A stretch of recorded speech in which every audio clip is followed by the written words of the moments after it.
Salut les copains, c'est Sylvain. Aujourd'hui, on se retrouve pour une troisième vidéo sur notre tuto complet sur le 7G100 immobilisation. Et on va notamment parler ensemble de la fiche immobilisation. Ça y est, on y est. Dans le menu structure, on va pouvoir retrouver ici immobilisation. D'accord? Dans nos IMO, quand on va passer là-dedans, eh bien, on va retrouver toutes les immobilisations qui existent déjà dans notre fichier comptable. Petit aparté, lorsqu'on met en place les IMO, bien souvent, on a déjà des immobilisations qui sont enregistrées sur Excel, sur un autre soft, par l'expert comptable, peu importe. L'idée, bien sûr, c'est de faire confiance à votre intégrateur, à BLC bien sûr. Et du coup, nous, notre job, eh bien, c'est de récupérer votre existant et de le mettre dans le logiciel, mais pas de le mettre n'importe comment. Quand on fait une récupération des immobilisations, on part du dernier fichier déposé à l'administration fiscale, au dernier bilan, on récupère les VNC et on met au centime près les valeurs d'amortissement déjà passées sur les différentes immobilisations dans le logiciel. C'est ce qu'on appelle le cadrage des IMO. Il nous arrive parfois de récupérer des clients qui ont été intégrés par X ou Y autres personnes. C'est fait n'importe comment, ça ne marche pas et du coup, il y a un décalage entre ce qu'on a déposé aux impôts 31-12-22 par exemple et ce qu'on calcule avec 7, 31-12-22. Et ça, ça ne peut pas arriver. Vous n'avez pas le droit de fournir ce genre d'informations. Après, pour ce qui va rester, 2023 et ainsi de suite, que l'amortissement ne soit pas tout à fait le même que celui qui était calculé initialement, on s'en fout. Sedge va récupérer l'amortissement, il va récupérer ce qu'il a besoin de calculer, et il va calculer un petit peu à sa manière. Il n'y a jamais des gros écarts, mais il peut y avoir des écarts de quelques centimes à chaque fois. Les modes de calcul ne sont pas toujours les mêmes. Bref, petit aparté. Du coup, on est ici dans nos immobilisations. Ici, on va retrouver toutes les IMO qu'on a créées qui vont être réparties sur tous les lieux et on va pouvoir ici, à gauche, sélectionner les différents lieux des biens. Donc, je vous le disais en intro, ça peut être pratique déjà, cette partie lieu des biens, pour pouvoir faire un inventaire. Je sais que sur Bijou SA, j'ai globalement ici 31 immobilisations, c'est marqué ici en bas à gauche, alors que dans mon entrepôt, a priori, j'en ai que 9. Voilà, donc ça peut être intéressant pour savoir est-ce qu'elles sont encore en vie, ces IMO, ou pas, pour faire notamment des sorties, et ainsi de suite, ou bien même si j'ai oublié des immobilisations. Ça peut aussi, pourquoi pas, arriver. Maintenant, pour créer une nouvelle IMO, c'est très simple. Il y a deux types de création dans le logiciel. Création manuelle, qu'on va voir ensemble tout de suite, et la création automatique, qu'on va voir tout de suite après, dans laquelle, globalement, on ne va pas créer d'immobilisation. Parce que, pourquoi on ne va pas créer d'immobilisation? Parce qu'on est d'accord qu'une IMO, ça passe par une facture d'achat. Cette facture d'achat, elle est traitée par ACS, donc vous n'avez même pas besoin de la comptabiliser. Elle est traitée automatiquement par le logiciel Sedge d'automatisation comptable. Je vous invite à voir la démo si vous ne connaissez pas ce logiciel et où à en parler ensemble. Donc en tout cas, on a cette écriture d'achat d'IMO dans notre comptabilité. Et bien cette IMO, qu'est-ce qu'il va faire? Lui, il va récupérer cette écriture et il va vous proposer de créer l'immobilisation concernée. D'accord? Donc il va créer tout seul sa petite IMO, il va la rattacher à la bonne famille, il va calculer tout seul son amortissement. Voilà, donc globalement, vous n'avez plus besoin de faire quoi que ce soit. Ok, donc ça, c'est ce qu'on appelle du gain de temps, de l'automatisation. Donc je vous invite concrètement à le mettre en place, mais on va voir ça tout de suite après dans la vidéo suivante. Donc du coup, notre petite création d'IMO de façon manuelle. On va aller ici donc dans notre liste des immobilisations et on va cliquer sur Nouveau. Qu'est-ce qu'on retrouve ici? On va retrouver un code, d'accord? Le code qu'on va pouvoir retrouver ici, soit on fait de l'incrémentiel, soit on ne fait pas d'incrémentiel. Vous allez pouvoir récupérer le code comme vous le souhaitez, d'accord? Vous mettez ce que vous voulez ici. Et on va mettre par exemple, nous, le code test. Ok. Le type. Est-ce qu'on est sur un bien, donc c'est-à-dire est-ce qu'on est sur une immobilisation, un classique, quelque chose que vous avez acheté avec votre société, ou bien dans cette immobilisation, je vous l'ai dit, on peut prévoir d'autres types, le crédit bail, la location. Ça sert à quoi? Ça sert déjà, techniquement à isoler des immobilisations. Voilà, je loue des voitures pour mes commerciaux, pour mes consultants, pour mes collaborateurs. C'est intéressant d'avoir un suivi des IMO, la plaque d'IMAT, quand est-ce qu'on l'a eu, quand est-ce qu'on peut la rendre, ouais, et ainsi de suite. Donc tout ça, on va venir stocker cette information dans cette G100 IMO. C'est toujours mieux qu'un fichier Excel qu'on n'arrivera pas à retrouver dans un an une fois qu'on l'aura complété. Donc du coup ici, on peut définir ça. Et aussi, le crédit bail, la location, ça vous permet d'historiser dans le logiciel des IMO, encore une fois, je repasse sur les véhicules, mais des véhicules qui vont être assujettis à la TVS, parce que dans cette G100 IMO, on calcule la TVS automatiquement. Donc du coup, on sélectionne son type. On va pouvoir lui mettre une désignation, on va pouvoir lui mettre un complément de désignation, et bien sûr, on va pouvoir le rattacher à une famille. Et ça, c'est hyper intéressant, parce que quand on va le rattacher à une famille, par exemple Matos Info ici, voilà, ça va ici directement, vous voyez, ça m'a fait apparaître cet onglet, amortissement. Parce que ma famille 218.3, c'est une famille amortissable. Si je prends les actions, par exemple, que je revalide avec tabulation, vous avez vu, les actions, ça ne s'amortit pas. Donc du coup, il y a un préparamétrage déjà, je vous l'ai dit, lorsqu'on crée la famille, qui va se déporter sur l'immobilisation. Est-ce qu'on amortit, est-ce qu'on n'amortit pas? Si on amortit sur combien de temps? Le schéma comptable, et ainsi de suite, et ainsi de suite. Donc du coup, on va reprendre ici Matos Info pour avoir la partie amortissement qu'il se déclenche. On peut gérer dans les immobilisations 7G100 les composants, les composés. D'accord, on en parle beaucoup, on en a beaucoup parlé il y a quelques années. Aujourd'hui, bien sûr, c'est actif, donc tout le monde sait ce que c'est. Globalement, on a des immobilisations qui sont composées. On va avoir le corps, par exemple, le bâtiment, d'accord, qui est mon composé. Et mes composants dans mon bâtiment, eh bien, ça va être les portes, les fenêtres, et ainsi de suite, et ainsi de suite. Et tout ça va me donner mon immobilisation entière qui s'appelle mes bureaux. Okay, donc ça, c'est le composé, le composant. On va pouvoir retrouver ici la valeur d'acquisition, donc la valeur à laquelle on a acheté notre immobilisation, la date d'acquisition, la date de mise en service. Pourquoi avoir une distinction entre ces deux dates? Parce que parfois, on commence l'amortissement d'une immobilisation à la date d'acquisition et parfois, on la commence à la date de mise en service. Ça peut être différent. J'achète une machine, je l'achète le 1er janvier 2023, par exemple. La machine, il faut 6 mois à mon prestataire pour la mettre en place. Est-ce que je l'amortis à partir du 1er janvier ou bien est-ce que je l'amortis quand elle est fonctionnelle chez moi? Donc ça, c'est une question qu'il faut se poser. Donc du coup, on peut remplir les deux et ensuite dans l'amortissement, on va voir qu'on va pouvoir switcher sur l'une date ou sur l'autre date. On peut gérer la valeur résiduelle, les quantités. Les quantités, c'est intéressant, notamment quand on achète par exemple des ordinateurs en lot. J'achète 10 PC de valeur 200 balles chaque PC. C'est pas des super PC, mais globalement, j'achète 10 PC à 200 balles. Du coup, je vais créer une IMO avec 10 quantités plutôt que de créer 10 immobilisations. Bon, ça peut être intéressant de faire ça. Ensuite, on va y affecter un lieu des biens. Mon IMO, elle est où? Encore une fois, pour pouvoir suivre un inventaire facilement, savoir où est-ce qu'elle est située géographiquement. Voilà, ça peut être intéressant ici. Donc, on retrouve les différents lieux des biens qu'on a traités, qu'on a créés ensemble. Tuto numéro 1, dans le menu structure, lieu des biens.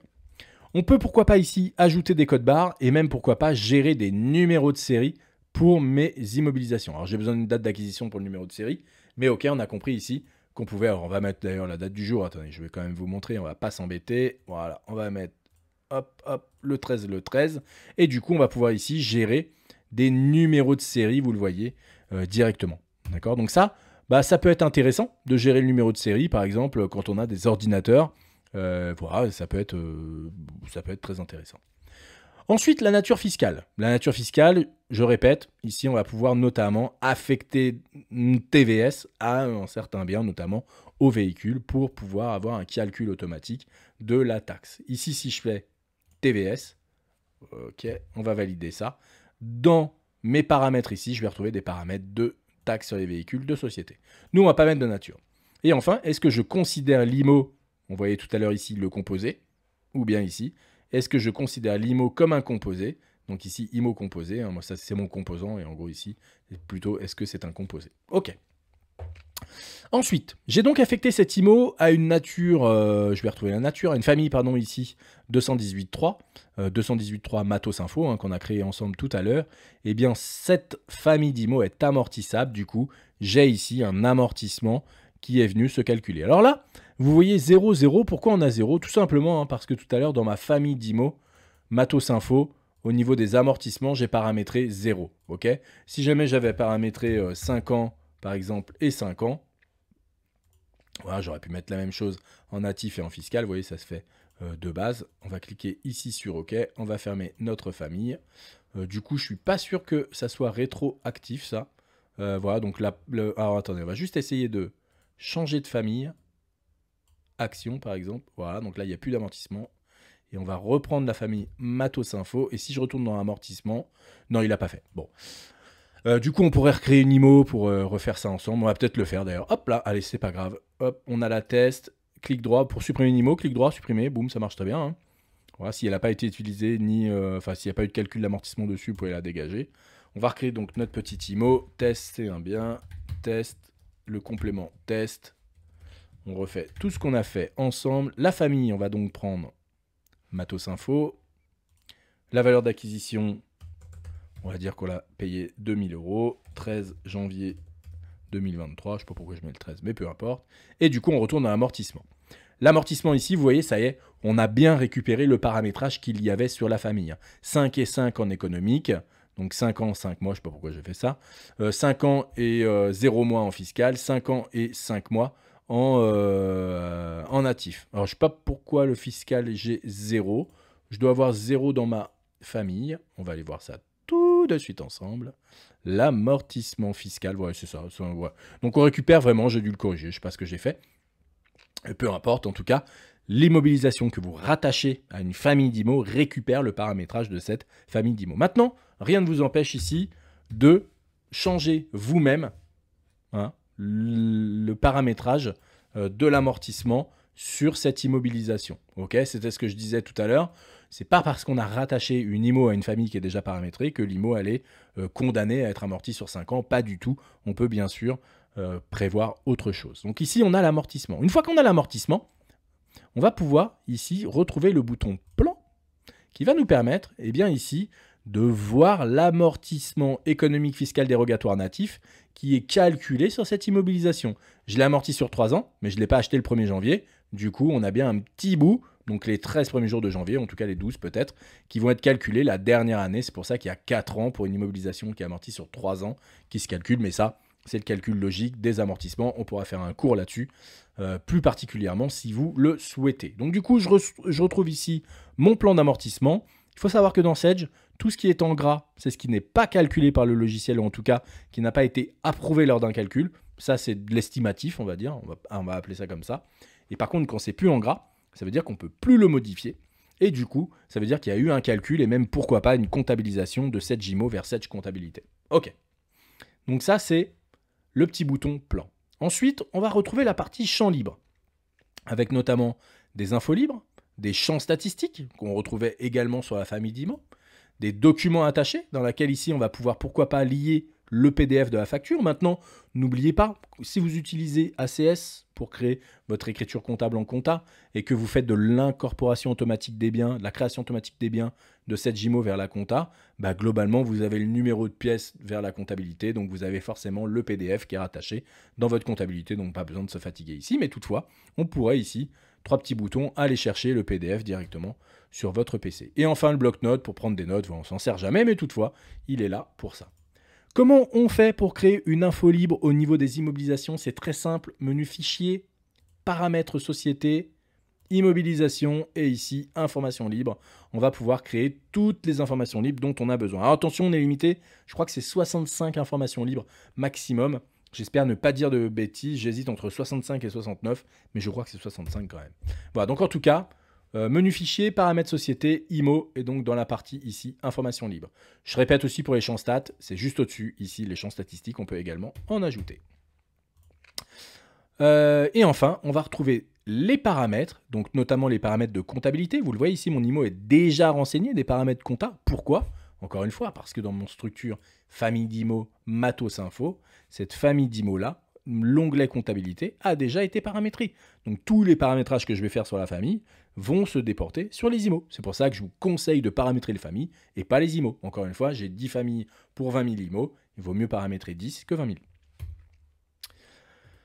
Du coup, le paramétrage comptable, qu'on peut personnaliser ici, si ça ne vous va pas, pour cet IMO, j'ai pas envie que ça soit un 681-120, bah je peux ici double-cliquer dessus et aller chercher un autre compte comptable présent dans ma comptabilité. Là, c'est natif, vous pouvez même créer un compte à partir d'ici, ou bien depuis les IMO, il est automatiquement répercuté ici. Et enfin, je peux aussi affecter analytiquement, oui, je retrouve mes différents plans ici, cette immobilisation avec les sections analytiques. Les options d'acquisition, comment je l'ai acquis? Est-ce que c'était du neuf, de l'occasion? La nature d'acquisition, est-ce que c'est de l'achat, de la production interne? Le fournisseur avec son intitulé, le compte général, numéro de pièce, taux de TVA, TVA déductible. On peut le renseigner manuellement, bien sûr. Évidemment, le top du top ici, c'est de ne pas renseigner ça et de faire confiance aux IMO pour la création automatique de biens qu'on va voir tout de suite après.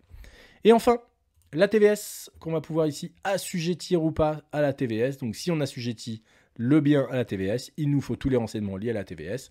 L'immatriculation, la marque, la date d'IMAT, type de carrosserie, première mise en circulation, le genre, est-ce qu'on fait réception communautaire ou pas, et la fiscalité, il nous faut la puissance fiscale, le CO2 grammes par kilomètre, Et enfin, le type de carburant, l'énergie et le code carte grise ici qu'on met directement ici qui va nous renseigner automatiquement tous nos champs de la TVS. Donc voilà un petit peu pour comment créer manuellement une immobilisation. Maintenant, voilà, on ne va pas se mentir, le but ultime de la mise en place de cette G100 IMO, c'est de ne pas avoir à faire ça, de ne pas avoir à créer manuellement ces IMO. On les crée une fois lors de l'import, mais ça c'est nous, BLC, qui créons les immobilisations lorsqu'on fait l'incorporation, la reprise de vos immobilisations. Et après, dans le courant, dans la vie de tous les jours des immobilisations, vous n'allez pas créer manuellement vos IMO, vous allez incorporer les IMO depuis la comptabilité, ce qu'on appelle la création automatique de biens, et on va le voir tout de suite ensemble. Donc voilà un petit peu pour cette fiche IMO. La fiche IMO, elle est modifiable tant qu'on n'a pas calculé l'amortissement sur cette immobilisation. Le calcul, on reverra tout à l'heure, mais c'est traitement, calcul des amortissements. Une fois qu'on a calculé un amortissement, globalement, l'IMO devient figé parce qu'on a vraiment véritablement calculer un amortissement et même pourquoi pas commencer à émettre des écritures d'amortissement dans notre comptabilité Sedge. Donc là, bien évidemment, on ne peut plus la modifier. Il y a des petites manips qu'on doit faire pour remodifier l'IMO si vraiment on s'est trompé. Mais voilà, c'est quelque chose qu'on verra ensemble juste après. Donc voilà un petit peu pour cette fiche IMO. Si toutefois vous avez une question, petit commentaire en bas de cette vidéo ou bien rejoignez notre communauté Discord. On sera ravis de répondre à toutes vos questions. C'est notre job au quotidien chez BLC. Et bien sûr, si vous êtes sur YouTube, abonnez-vous à la chaîne s'il vous plaît. Petite cloche également pour recevoir les notifications. Ça nous aide tous les jours évidemment. Allez, à très vite, c'était Sylvain de BLC.